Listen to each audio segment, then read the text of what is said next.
then we'll get started with our next talk. This is Emily, Catherine, and Natasha, and they're going to talk to us about antibiotic resistance in Wyoming's wastewater. Hi, I'm Emily Armitage. I'm Katie Moncrief. And I'm Natasha Visovich. And like she said, we're going to be talking about our research in the context of the microbiology capstone course. I'll give you a little overview of what we're going to talk about. So first we took the microbiology capstone course last fall and had the opportunity to do some course-based research in that class. And we continued that research after the course was over. And then we conducted a qualitative study because we were impacted by the course in several ways and wanted to find out if past students were as well.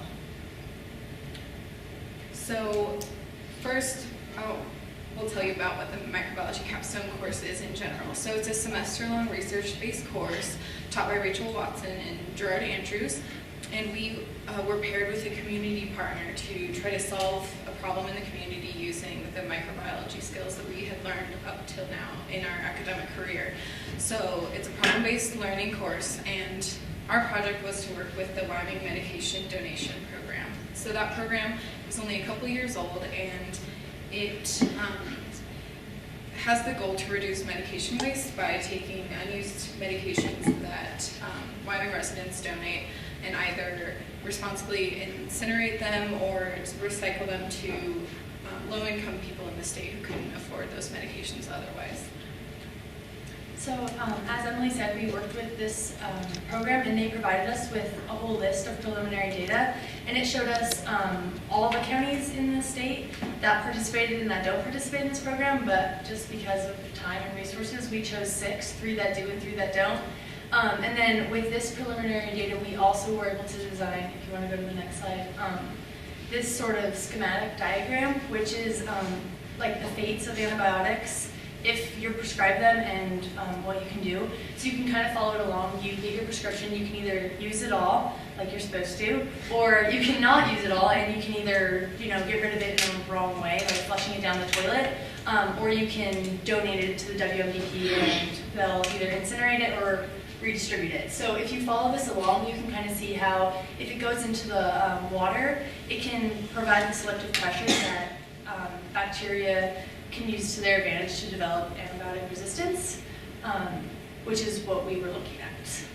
So based on this preliminary data and our background information, we formulated 2 hypotheses to test in the course.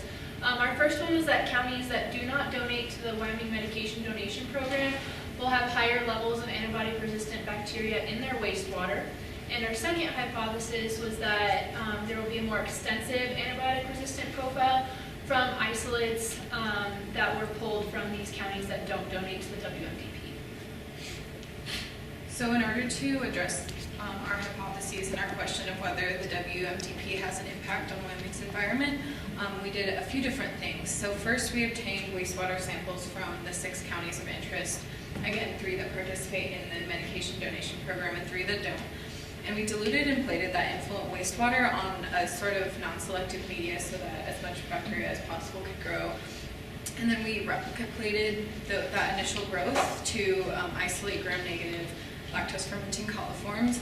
So you can see in that diagram kind of what the replica plating assay looks like. We basically take a stamp of the initial plate and stamp those isolates onto different media so that we can identify what type of bacteria we have. So after that, we conducted a Kirby-Bauer assay to test whether or not the isolates that were resistant to one antibiotic were resistant to multiple drugs.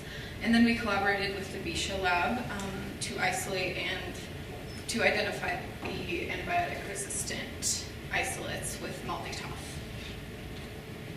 So to analyze our data, we calculated a ratio of resistance. So we counted the initial number of colonies on the non-selective media, or TSA, and we counted the number of colonies that were resistant to antibiotics and got the ratio of that, and then divided by the population of the county of interest.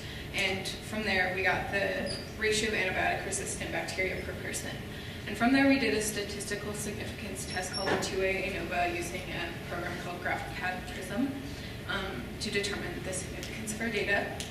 And to analyze our Kirby-Bauer data, we measured the zone of inhibition on the plate itself, or the measurement of around the disc that the bacteria did not grow, to determine whether the bacteria were sensitive, intermediate, or resistant to the specific drug. So, like we kind of mentioned, we kind of did this research in 2 different parts. The first part was during the class last fall, and then we repeated some of it this spring. So the first 2 things that we'll show you are our results from last fall. This was the ratio that Emily was talking about, and we graphed it, and it was what we had hypothesized. The green bars show the counties that do not participate. And then if you go to the next one is our Kirby-Bauer results. And you can see from the red R's, I don't know if that's, I think you can see it, but that shows that those bacterial isolates were resistant to more than one antibiotic. So that also supported our hypothesis that these bacteria, it's not just one thing that they're resistant to, it's actually across the board. And then this is our results from this semester. So the first graph that I showed you, we only have one sample from each thing and only from one day. And so when we were looking at our results, we wanted to try it again, but with more variety, because with water, things change every day. So we tried to increase it by getting 3 different samples from each place, and it again supported our hypotheses, kind of like we expected it would. Well, so some conclusions that we got from our study were, first of all, that counties that did not donate to the WMDP did show higher levels of antibiotic-resistant bacteria in their wastewater. And this is really crucial evidence showing that the WMDP may play a large part in our environmental health and preventing that antibiotic resistance in our wastewater here. And so this could hopefully have an influence on promoting the WMDP throughout the state, increasing awareness about this donation program, and also possibly getting more funding for them. So out of this course, we also we thought our research was very meaningful. It had direct ties to our community and state. Beyond this, we also got exposure to lab skills that we hadn't had in previous courses, concepts that we might have talked about in lecture-based courses but had never applied. And we were able to do this through creating and maintaining a lab notebook, doing a variety of stains, replica plating, and a variety of other skills. We also were able to collaborate with a community partner, so someone outside of our science community, and work on our communication skills there, and we also were able to work collaboratively with students and faculty alike. So overall, this course greatly impacted us, and we felt like it was a significant learning experience in our college career. So because of this impact that the course had on us, we wanted to investigate whether past students who had taken this course also felt the same. So we formulated one open-ended research question, and that was just, how has Capstone impacted previous students in their post-undergraduate careers? So in order to address that question, we generated a survey, and we talked to prior Capstone students and interviewed them about their experience in Capstone. So this is, I know it's probably too small to read, but this is the email that we sent out to a bunch of students. It basically just asked for like an open-ended view on what they thought and how they thought the skills that they developed during this time had helped them later in life. We got a response from 12 students, and then we followed it up. When we were looking through the first responses, we found kind of themes, and so we followed our first email up with a second email that asked them to go into one of those themes a little bit more. And the way that we analyzed this data was we went through each response line by line, and we picked out themes that we found in each one. We were able to put these into 2 different subcategories. One was the external skills that people learned, like lab skills, and the other one was the internal growth that they had experienced.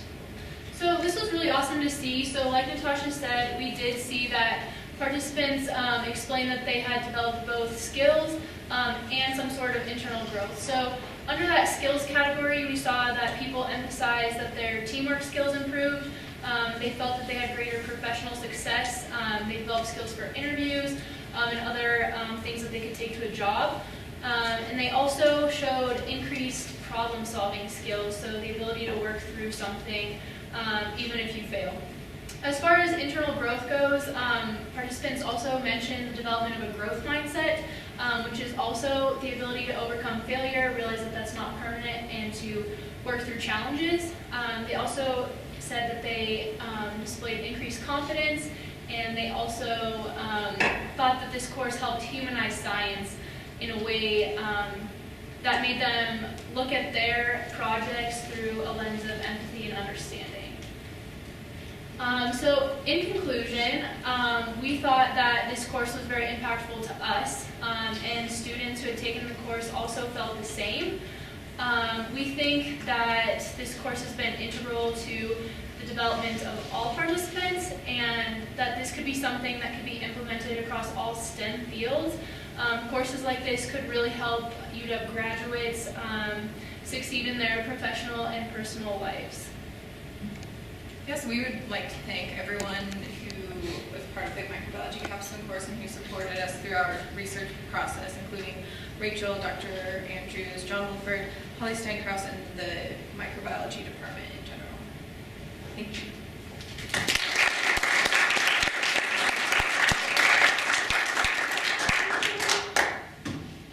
Are there any questions? How far spending did you guys get with responses about the capstone course? Did you get all the semesters? We emailed all the people that we could find, and we got responses, I would say, probably fairly interspersed throughout. So it wasn't just one class that responded, it was like throughout the whole thing. Anybody else?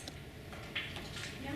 Do you think that your experiences mirror what you found in this? Is that would you agree with that from your experiences? Yeah, I would definitely agree. I think that those two subcategories of themes that we found kind of sum up at least how I was impacted by the course, because not only are we getting a direct practice with lab skills in a really safe environment where failure is not only expected, but it's okay, but also that confidence of, because we're all seniors, we're about to embark on our next journey, and some of us are going to grad school, some dental school, and some med school, and so just developing the confidence to move to that next step was really important.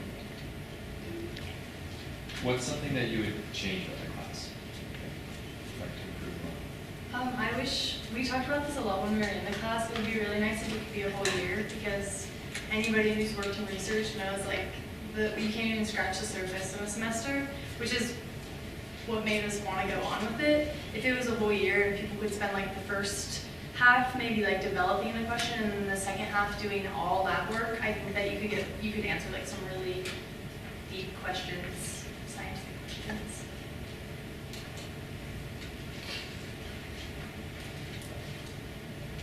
No. I'll ask something about the work, well, kind of related. Did you find, or did you even look to see if like the counties that didn't participate in the recycling program and so therefore had more antibiotic resistant bacteria, do they then get more antibiotic resistant infections like the people and animals in there? That's a good question, and we asked that. It's just so hard to answer. It's so hard to get a record of what antibiotics are prescribed, especially since you have to take into account, especially in counties like Niobrara, there's this ranching that goes on, and to get the usage across those fields and I don't know, health records I think would be really challenging, but it would be awesome to know that. Yeah, we hope that future capstone students can continue this project and hopefully start addressing those questions. I'd be curious about both human and animal. Yeah. Did you guys ever look at antibiotic prescription rates? We did not. Like we mentioned, that would be hard to obtain that information just because records aren't really kept.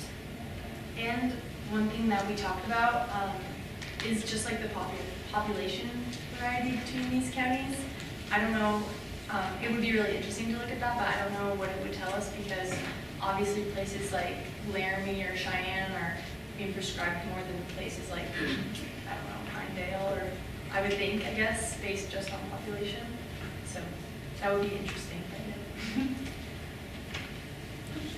Anyone else?